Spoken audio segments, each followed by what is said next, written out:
ஸல்லல்லாஹு அலைஹி வஸல்லம் உருவாக்கினாங்க தலைவர்கள்.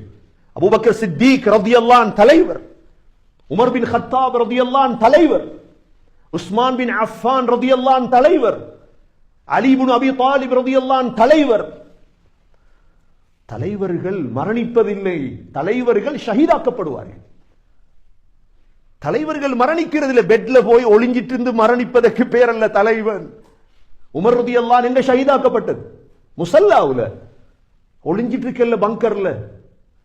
உஸ்மான் ரலியல்லாஹு அன்ஹு எங்க ஷஹீதாக்கப்பட்டது? ஓதிக்கொண்டிருக்கும் பொழுதுதான் கழுத்து வெட்டப்பட்டது. அலி ரலியல்லாஹு அன்ஹு முஸல்லாவுல சுஜூதில் இருக்கும் பொழுதுதான் தலை வெட்டப்பட்டது. தலைவர்கள் மரணிக்கிறதில் ஒரு நாளும். சொன்னார்கள் ஸல்லல்லாஹு அலைஹி வஸல்லம், இன்னப்னி ஹாதா சய்யிதுன், எனக்கு ஒரு மகன் பிறப்பான், பேரப்பிள்ளை, அவன்தான் தலைவர்.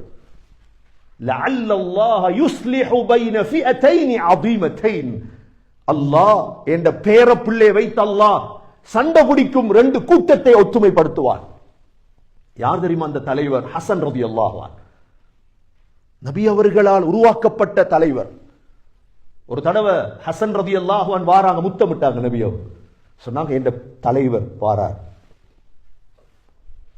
அலி ரலியல்லாஹு அன்ஹுடைய வஃபாத்துக்கு பிறகு இந்த சமூகம் ரெண்டா பிரிஞ்சிட்டு. அலி ரலியல்லாஹு அன்ஹு ஈராக்ல, முஆவியா ரலியல்லாஹு ஷாம்ல.